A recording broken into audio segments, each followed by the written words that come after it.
Of Christmases Long, Long Ago is my new book arriving for the 2025 Christmas season. Find out what Christmas was like centuries ago. Sneak preview, it was weird and spooky and rowdy, kind of gross sometimes. Find it wherever books are sold in hardcover from Lions Press and audiobook from Recorded Books. It's Christmas as you've never seen it before, and it makes a great gift. And then there's the one when they, the boys tried to ruin the girl's sleepover party, and they put a ghost outside on a string, yes. A flashlight, and I think they put itching powder in the sleeping bag. Yes, I remember that. I was talking to my brother and sister not long ago. Hi, I'm Jen. Hi, I'm Rich. We were taking a little trip down memory lane and back to our childhoods growing up in the 70s and 80s. Every weekday in the late afternoon, sometime between school and dinner, we can't remember exactly. It was a big part of our dinner time routine. I think it was on when we were eating. But was it on at night or after school? After school. But every weekday, Boston's Channel 56 would run back-to-back syndicated episodes of one of our favorite shows, The Brady Bunch.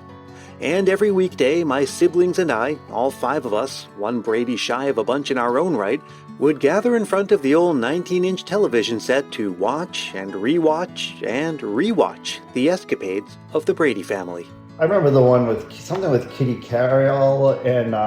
Over the years, we'd seen every episode so many times that we could tell which one it was within the first few seconds of the opening camera shots. Then there was the bully at the school. I'm trying to remember what his name was. Oh, Buddy Hinton? Buddy Hinton. Oh, yes. And when Marcia got hit in the nose with the football. On my nose. That was definitely a classic. But sometimes... For us, and a generation like us, The Brady Bunch was more than just a sweet and wholesome sitcom about a large blended family living under one roof with their live-in housekeeper.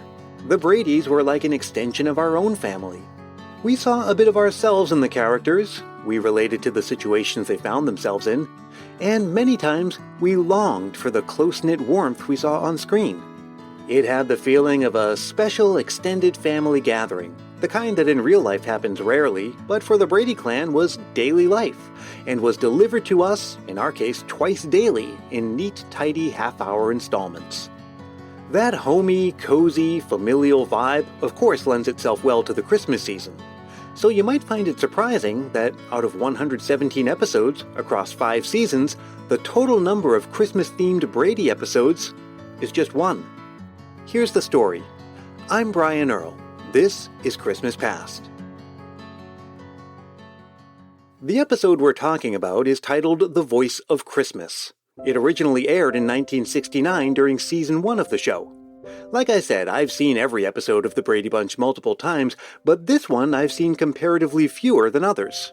And that makes perfect sense. Christmas episodes don't receive the same level of rotation in syndication as do the more evergreen episodes. But now that everything is on one streaming service or another, I can watch it whenever I want. Just like I did recently. And to really make it an authentic viewing, I wanted to share my experience with family. And since, like I said, the Brady Bunch themselves are like a surrogate family for me, I thought, why not watch it with one of them? Hi, this is Christopher Knight. Yep, Christopher Knight, who played Peter Brady. And these days he is, among many other things, the co-host of The Real Brady Bros, a podcast where he and former castmate Barry Williams discussed past episodes of The Brady Bunch. You've also seen him recently on Dancing with the Stars, A Very Brady Makeover, and a host of other places. And the first thing I wanted to know was whether it was true, as I had heard, that The Voice of Christmas was a pivotal episode for the Brady Bunch, as it provided a ratings boost that helped the show really find its footing with viewers. The ratings for the Voice of Christmas sort of got us that first pickup, because we were, for all but the 4th seasons, picked up for 13 episodes, and then, in the follow-on 11 or 12 or 10 or whatever it was in that particular year. But we had a pilot and 13 episodes and would have to wait. I think we did 25, so that's right there. That's 14. So 11 more episodes were the backside of that season. But to get that pickup, one had to be confident from the ratings that occurred from September through February. And the ratings, I guess, in December were suggestive to those in power that this is a show that should get its mid-season pickup and not just disappear after 13 weeks. So The other thing that makes this episode special is that, as I said before, out of 5 seasons of The Brady Bunch, this is the one and only Christmas episode. Why? We're Friday night, and around Christmas, you get preempted a lot around Christmas with Christmas specials. And, they're mapping out their schedule in advance. And I guess we never mapped out well enough to do another Christmas episode, because I felt the same way. We should have done a Christmas episode every season. But even though any proper fan of the Bradys would have loved to see more Christmas episodes, the very nature of the Brady family itself, where every day is a large and bustling family gathering, more than makes up for it. We are Christmas the other 11 months of the year. It is the same sentiment. If you look at Christmas, what does Christmas do, and what do Christmas programming mostly try to engender? And that is this brotherhood, this feeling of warmth and acceptance and camaraderie. It's the month to put differences down and to feel warm, jolly, happy, hopeful. And those are all kind of elements that were the Bradys. We'll have to be content with the one Christmas episode we've been given, which brings us those familiar themes of a child's wish and a Christmas miracle. I like to call it the miracle on Clinton Avenue, because it has the same tone that Miracle on 34th Street had. The episode begins with a festive scene. Mike and Alice are in the den wrapping Christmas gifts together at a card table. These gifts are all wrapped with wrapping that probably is more expensive than the gift inside. If you haven't noticed, it's just such extravagant wrapping. It's the kind of wrapping you'd never do at home. It's the kind of wrapping you get when you're going to Bloomingdale's and having them wrap it. Or a professional wrapper comes over and wraps all your gift. I thought, I've never seen wrapping like that. And right away, we learn that one of those gifts will prove pivotal to the whole plot. Mike has gotten Carol a gift with a specific purpose in mind. Right, because we learn that they're wrapping the gifts, and Mike has gotten Carol a tape recorder because we learn that she's going to be singing at church. Singing a solo at church on Christmas morning. And Alice is even expecting Carol to, in her own words, knock the congregation right out of their pews with her singing. And by the way, this is also the only episode where we ever hear about the Brady family belonging to a church. But right before the first commercial break, we learn of the complication that threatens Carol's solo, Mike's gift, and Christmas itself. The first Christmas the newly formed Brady Bunch will spend as a family. Carol has suddenly lost her voice, and with mere days to go until Christmas. There's only an idea of how many days there are until Christmas, but it's not many, maybe less than a week before Christmas is upon us. So they're hoping that, she can get this straightened out. And in classic sitcom fashion, various members of the household will try their own approach to get Carol on the mend, only to see complications and hilarity ensue. Straight and Narrow Mike, for instance, wants Carol to follow doctor's orders and rest her voice and use a vaporizer while the laryngitis runs its course. Alice, on the other hand, whips up a batch of her grandmother's home remedy, a concoction that's soaked into a towel and wrapped around the throat. The only problem is the stuff smells absolutely terrible. And this thing smells so bad, Mike doesn't want to kiss him.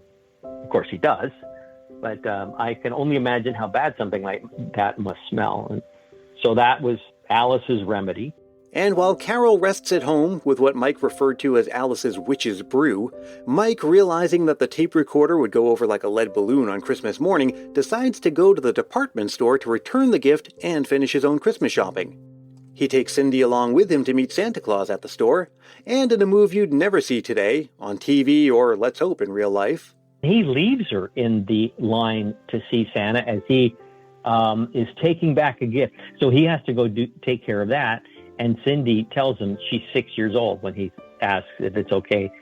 She suggests that he should just leave her in line and says, "You are okay. I'm 6 years old." When it's finally Cindy's turn with Santa, she sits in his lap and tells him her surprising and selfish Christmas wish. She's the one who asked Santa, not for anything for herself, but for her mother to get her voice back, which is already endearing, right? That you have a child 6 years old who doesn't want anything for themselves other than their mommy to be able to sing at church.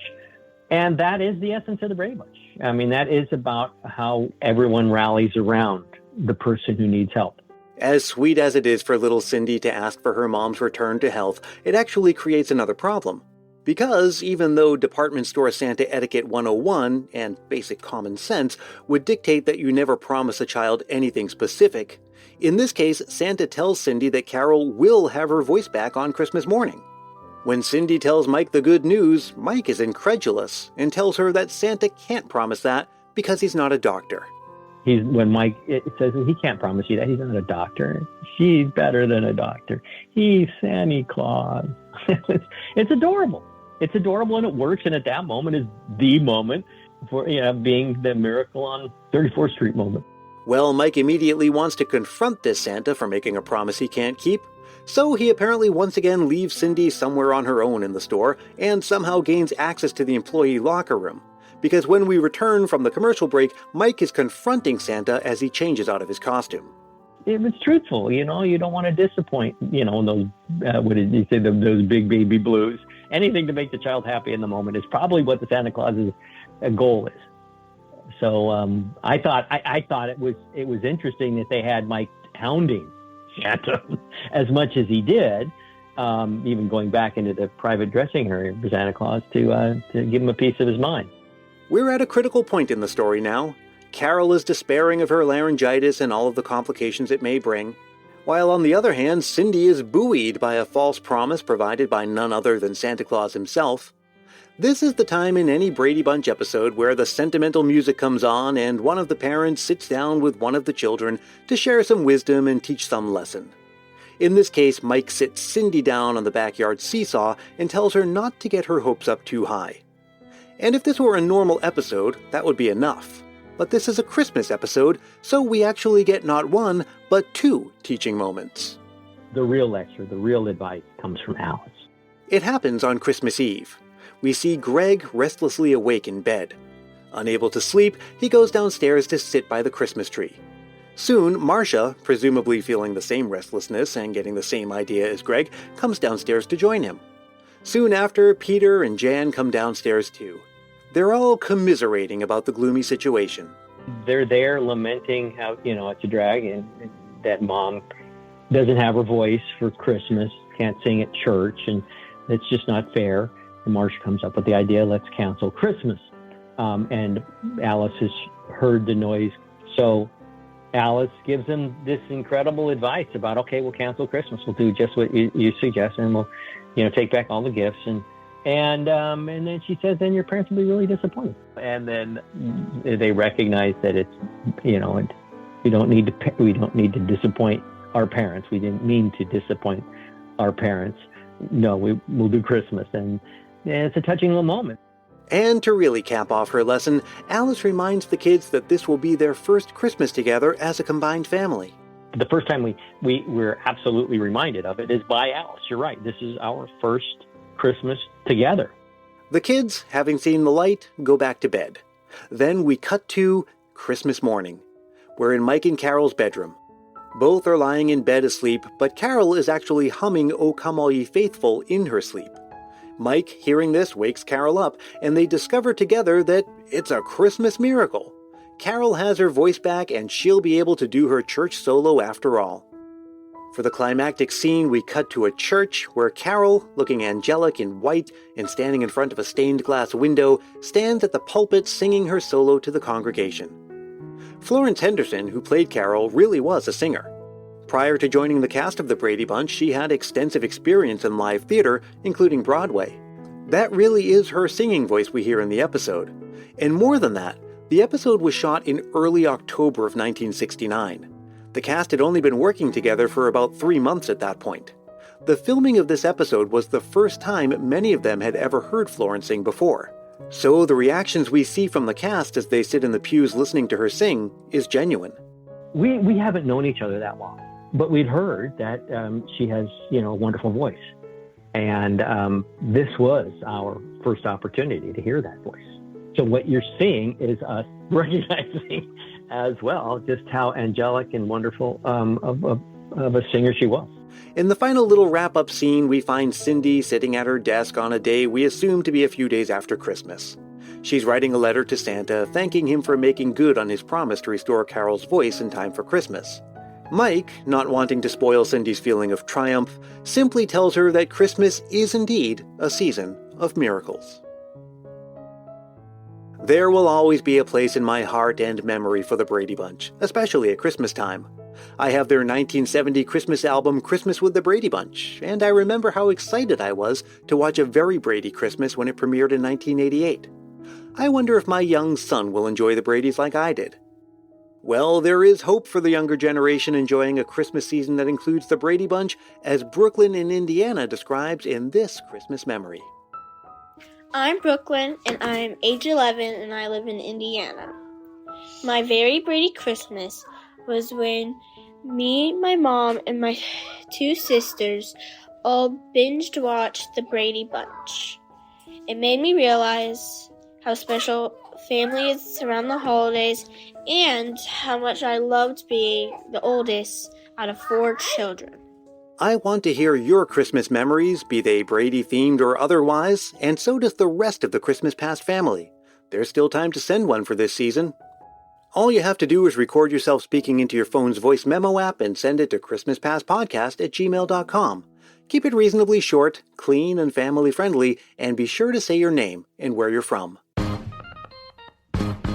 Christmas Past is produced in wonderful Willow Glen, California by yours truly, Brian Earl. My very special thanks to Christopher Knight. What a wonderful treat it was to speak with him and discuss one of my favorite Brady episodes. The Brady Bunch is streaming on Paramount Plus, and you can find The Real Brady Bros wherever you find podcasts. Thanks also to Brooklyn in Indiana, my sister Jen, my brother Rich, and as always, thank you for listening.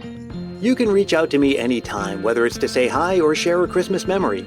Again, I'm at christmaspastpodcast@gmail.com. You can also connect with me on Facebook, Twitter, and Instagram, and please do join our private Christmas Past Facebook group if you haven't yet. And if you're really feeling the Christmas spirit, why not help more people discover this show? It's as easy as telling a friend about it or leaving a review on Apple Podcasts. If you do leave a review, I'll send you a Christmas Past sticker, and a handwritten Christmas card is my way of saying thanks. Reach out for details. And until we meet again, may your days be merry and bright.